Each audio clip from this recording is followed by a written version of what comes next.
There's only one thought that I have right now, which is there was a person who entered my life in 1982, one of the most impactful people in my life.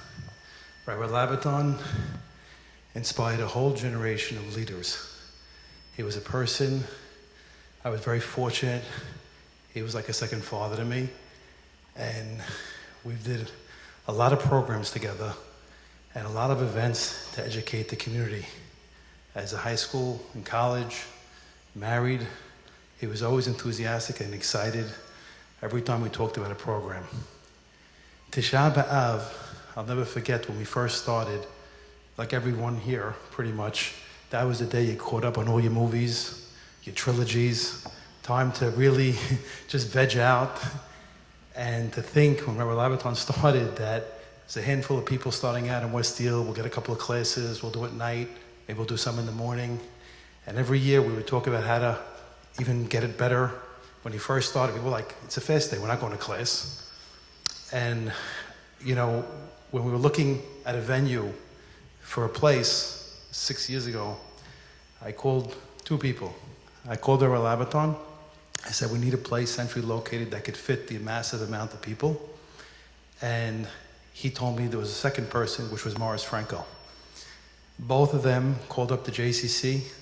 Donald Epstein, who is to our left, was, I can't tell you, he cannot get enough appreciation. He has given himself to this organization, to the community, selflessly, and it really, without him, this can never have been done. But I want to tell you that Rabbi Labaton, what started out with a handful of people, I wish he was here today to see the throngs of people, not only in this room. In the lobby, we opened up another 100 chairs, and the other 5 classes going on, and there's no parking for blocks. It would be very proud, and it's the least that I feel we could do for him. And every year, I was telling someone this should be the Rabbi Labaton Tish'a BeAb program. It'll always be. And he inspired many of you around here, and I just thought it was fitting that the next generation and the people that didn't know the rabbi, they can visit him, obviously visit our website and hear his classes. It was comforting. A couple of weeks ago, my daughter, there was a couple of tragedies, unfortunately, that have happened in the community. She was looking for some answers. And I told her, why don't you go to rabbilabaton.com? And the rabbi spoke about this. And he addressed these issues for the last 30 years. He has addressed these issues. It was very comforting to know that my kids could click on and still hear the rabbi be able to be inspired. So without any further ado, I thought it would be appropriate for Ms. Emily Labaton to say a few words as a tribute to the founder, beginner of this movement that we're here today. Thank you.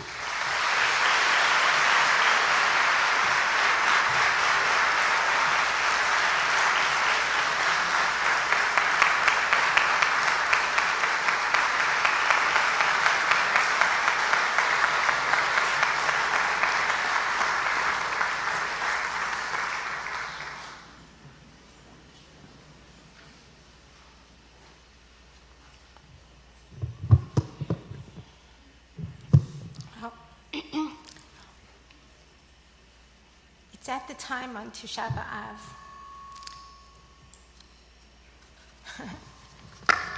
I'm not sure if this is true anymore, what I'm about to say, because of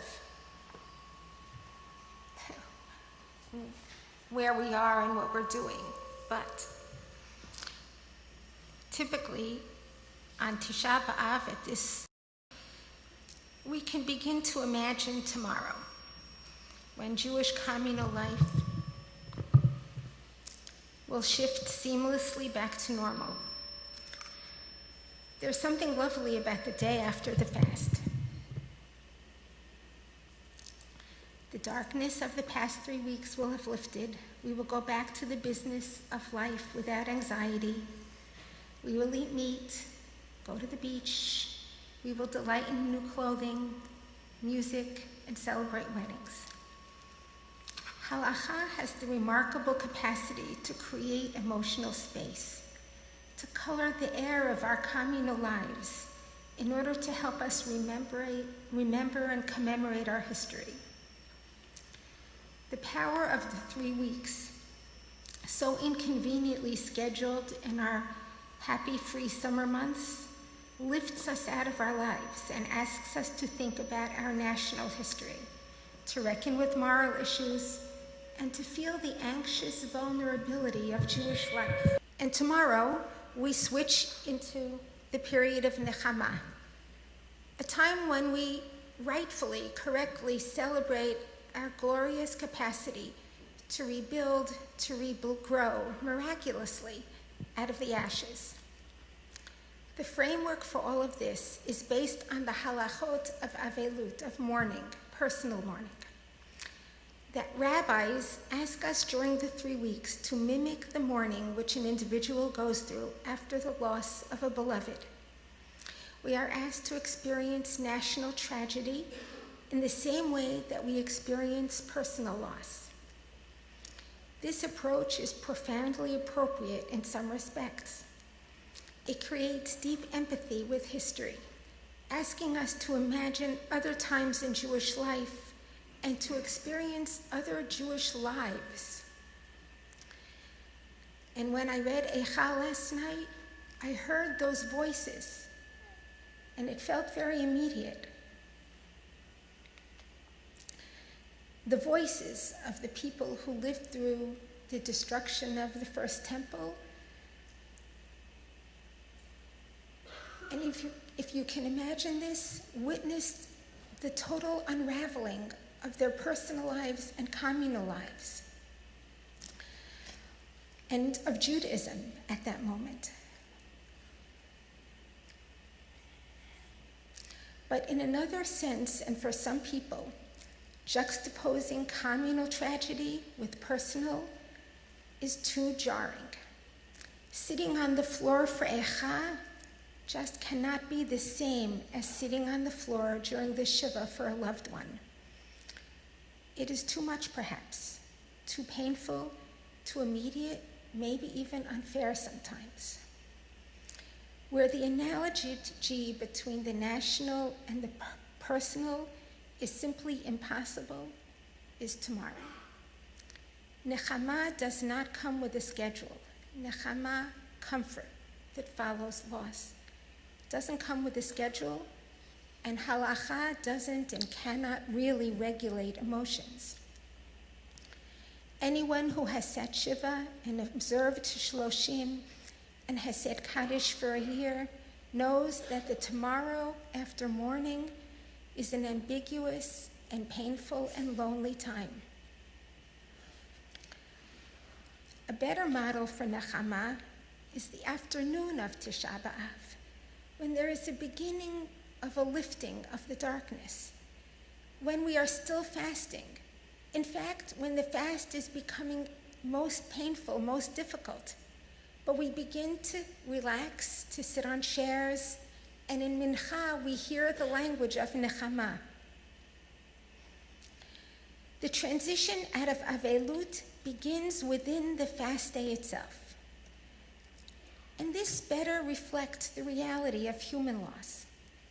Comfort is always embedded and woven into the grief, and grief is always present, even as the process of Nechama miraculously unfolds.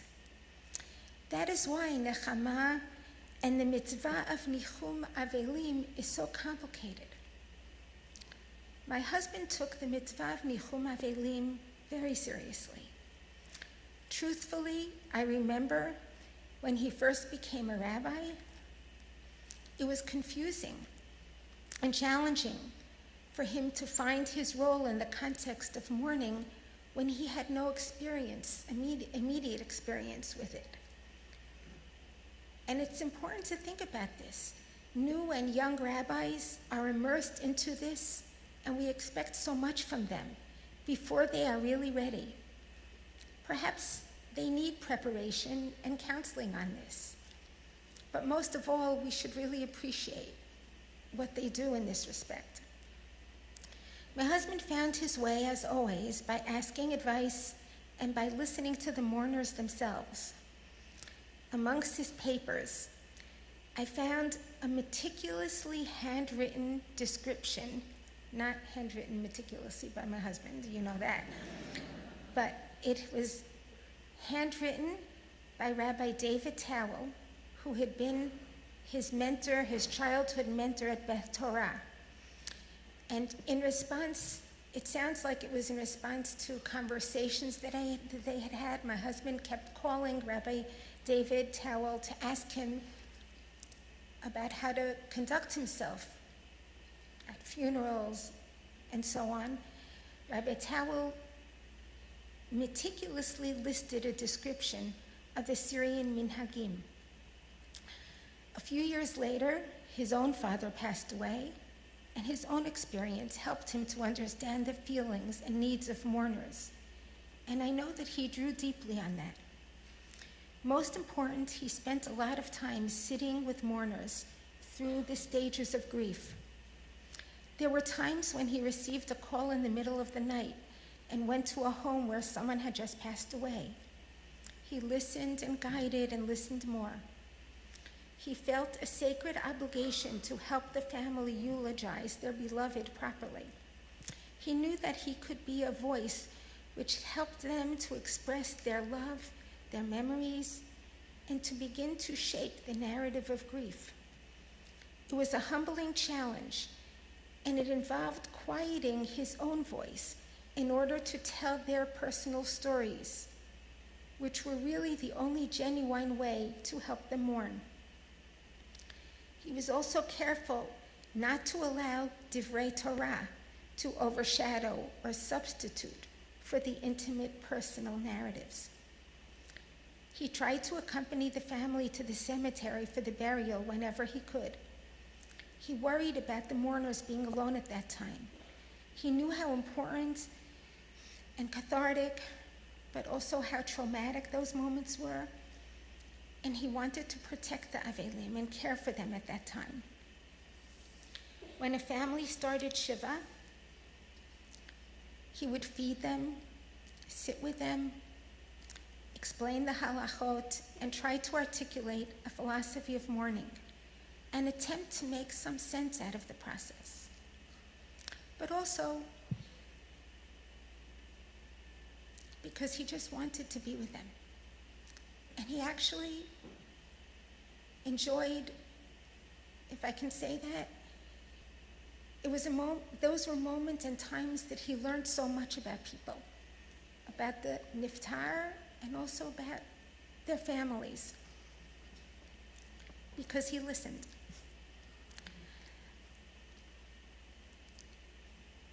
He emphasized the stages of grief, which were expressed within the halachot. He spoke of onanut, the time before the burial, as a time of ultimate loneliness, when a person feels distant even from God. He saw Shiva, Shloshim, and the year as a very slow re-entry into the humanity where people live without the constant infusion of loss. At an Arayat, he read and interpreted Tehillim because he hoped that David's own life could help us express our own sadness, despair, and ultimately hope. He saw the halachot as a guide for the mourners and for those who comforted them, but he never relied on ritualized nechama. He understood that each death was unique and every grief is unique.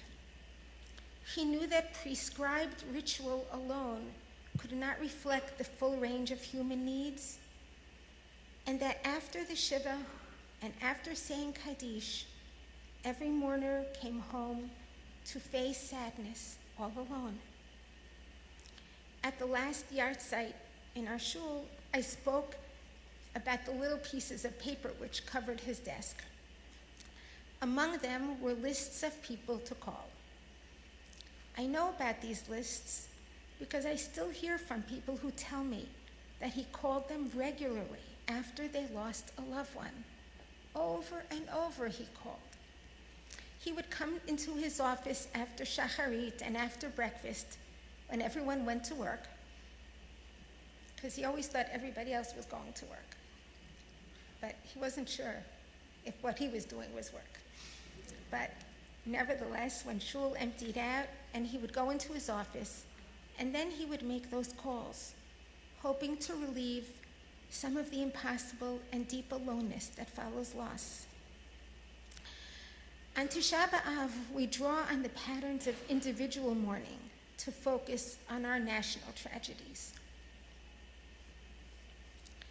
Perhaps we should use the day to think deeply about our personal responses to loss, to talk about the process of nechama, the miraculous human capacity to emerge from tragedy,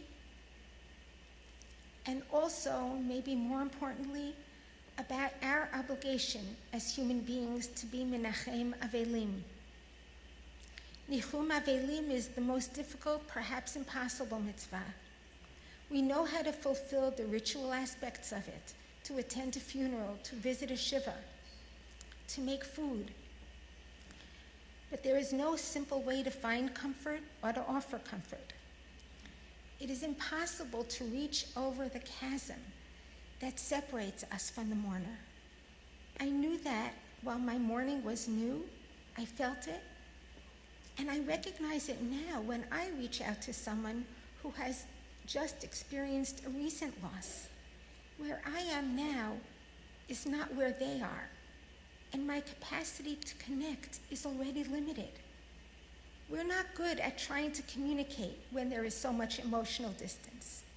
We prefer communicating when we feel that we can resolve a problem, heal a hurt. We feel awkward. We give up easily.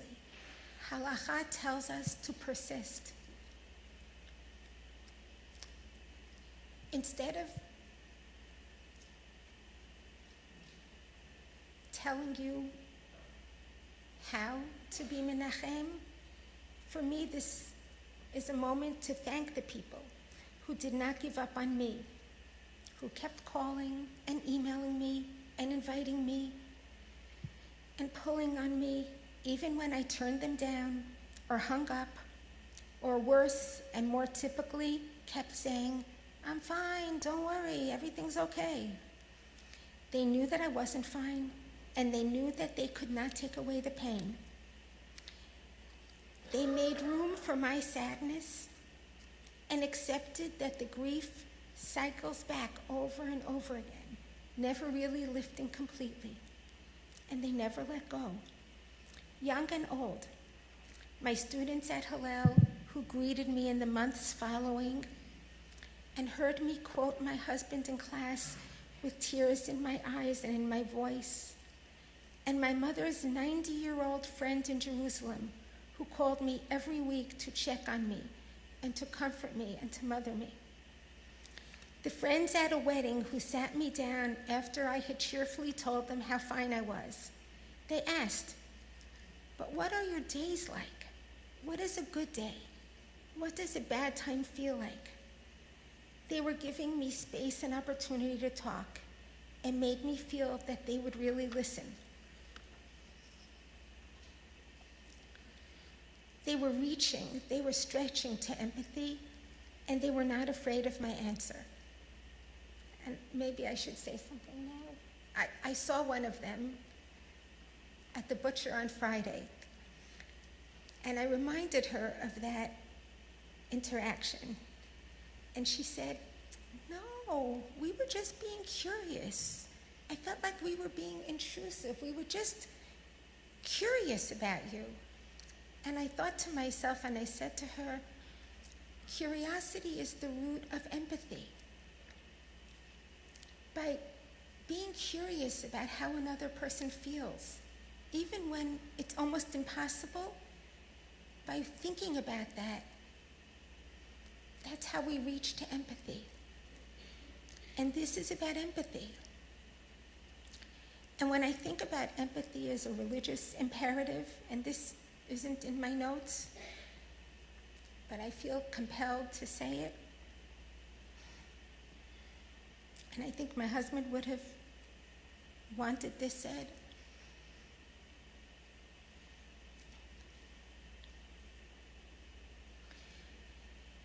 When we work on the empathy that's required to be menachem avelim, to help a person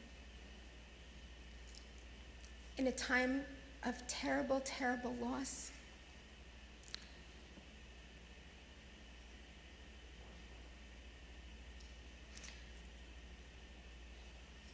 I think we need to call upon that empathy when we're thinking about global issues as well. And even when we think about public policy, and I'm not saying anything political, really not, but in our thinking about world politics.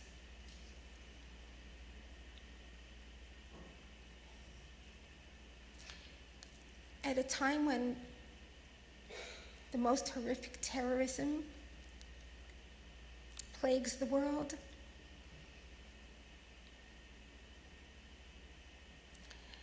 the empathy that we need to call on to be Menachem Avelim, we need to use that empathy to think about people on the other side of the world too. Even non-Jewish people, even Muslims in Aleppo who are going through a siege where mothers are watching children die. If we empathize, if we're called upon to empathize in a national way, if we can empathize in a personal way, it doesn't have to direct us to any specific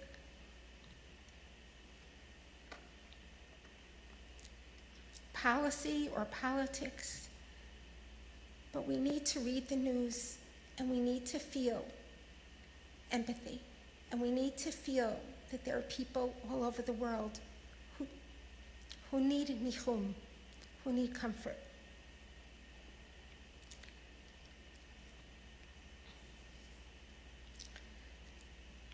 I think about, in terms of nichum avelim, my family, my mother-in-law, my sisters-in-law and brothers-in-law, my nieces and nephews, and my children in this respect, who walked with me while they were feeling their own pain and made room for mine, made room for all of us to talk about memories, to talk about loss, to talk about pain.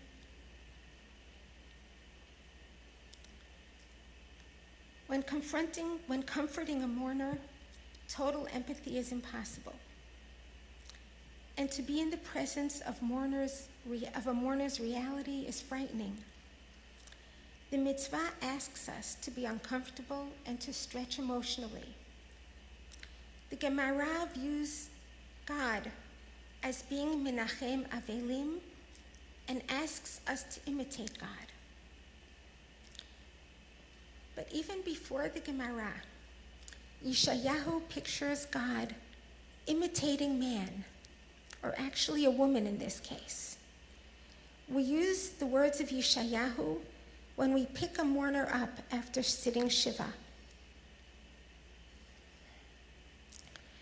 Ki'ish asher imo tenachamenu, ken anochi anachemchem, uvirushalayim tenuchamu. God says, like a person whose mother is comforting him, thus I will comfort you. We are asked to imitate God, but God, in Yeshayahu's words, draws on the experience of a mother, on the image of a mother, the life-giving mother, the mother who gives unconditional love, who holds her child, wipes their tears, who comes closer than anyone to bridging that unfathomable gap that's created by loss. And we too need to draw on that in reaching out and fulfilling the mitzvah of Nichum Avelim. Thank you very much.